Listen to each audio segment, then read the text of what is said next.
writer friends, my name is Hildy McQueen. I'm a writer of Western historical, Highlander medieval, and contemporary Western romances. Today we're going to talk about creativity and what to do when your creativity seems to stop flowing.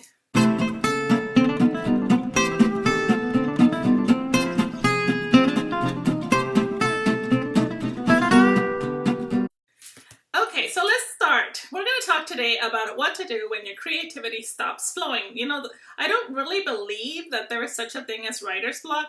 What I think can happen is that all of a sudden you can't figure out what to write, how to write it, where these characters are going. Sometimes you get stuck in the middle of a story, sometimes right before you start. It doesn't matter. You know, there is also that saggy middle everybody talks about. You hit the climactic point in your story and then the next scene you're like, and what happens next? I know how the story is going to end, but how do I smoothly transition to that part? I just feel like I don't know what I'm going to do. You get distracted by my t-shirt that says, in my defense, I was left unsupervised. So just so you know. So let's get started. Let's talk about creativity. The first thing to do is if you feel at a point where your creative juices are drying up and you're not quite sure where to go, read. Reading is something that every writer should do. For some reason, just pick up one of your favorite classics or something, you know, doesn't even have to be in your genre. A writer whose writing inspires you. And then from there, just read the book. Read. Even if it takes 2 or 3 days, just read and relax your mind. It'll be amazing how much you're feeding your brain with the activity that you love, because you love writing. Obviously, literature and reading feed into one another. And I don't do this enough, but really when I do write, it's amazing how much more creative I find myself. So that's number one. Pick up a book, read it. Promise you, it helps.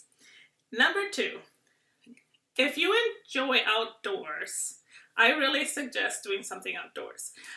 Going for a long country drive in a country road. If you live in the city, leave the city or go for a long walk in the city. See people, look at the environment, study the coloring, the sunlight, the shadows, people's expressions. Sit in a coffee shop and watch as people converse and that interaction that happens between two people, a person and their dog, elderly parents. Just watch and study. If you go live in the country, like I love going down for a drive. There's a lake not too far from where I live, maybe 45 minutes. I love to go for a long drive and just study the different colors of nature, the different shadows, how it feels, the senses, the sort of that feelings that come, emotions that come from other things than just words, feelings that come from colors and shadows and the temperature and things like that, you know. So that's the second thing that I do suggest. Go for a walk or a drive and go somewhere and study people, environments, you know, things like that, and the surroundings, I guess I should say. So number three is to outline. Believe it or not, sometimes we get stuck. Especially as a pantster, I don't outline. So sometimes I'm like, well, I'm not sure what I want to do or how this is going to work. So I'll just start writing, just freestyle it. You can either handwrite and freestyle. Handwriting really helps. This is my prompt for handwriting. So handwriting really helps a lot. So just handwrite some lazy notes and some lazy just like longhand, several ideas where you're going with it. It could be almost like a journal. Let's say pick a character in your book and just journal for them. Or, you know, if you don't want to long write, then type up, sit down and just type ideas about this character, what they're like, and just, it doesn't matter if it makes absolutely no sense. By redirecting your energy towards a different aspect and a different type of writing, it helps your creativity kind of get spurred forward. Okay, so that was number three.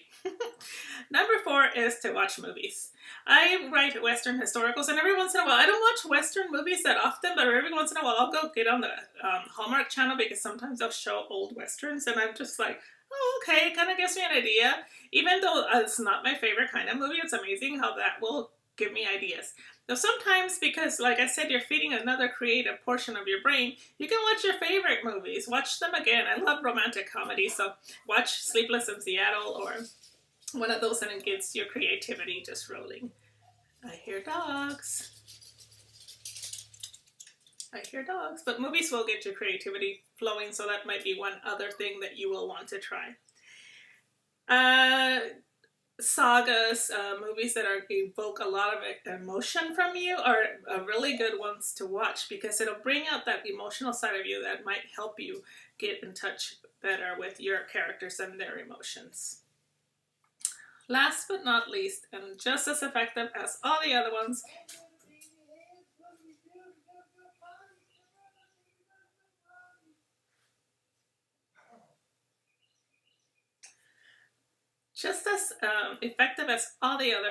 is brainstorming. I tell you what, sometimes if I'm stuck, I'll get together with some friends that are not writers and tell them, this is what's going on, this is what I'm writing about. Tell me ideas about things that work for you, things that you like, or tell me stories of people that you know. Now, sometimes I will just sit there and I'll say, the funniest thing happened, and this happened to a person, and it's like, oh my gosh, they're like, you should add this to your book. And lots of times I'm like, that is such a good idea. I may not use exactly what they say, but I'll use that idea, and if not, I'll get creative input from them on what you should do. I'll get together with a couple writers online and do the same thing.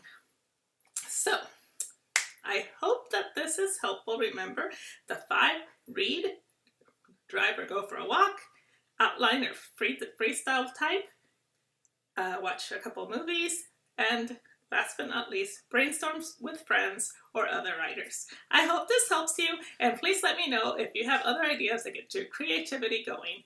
Thank you guys, and happy writing. Bye!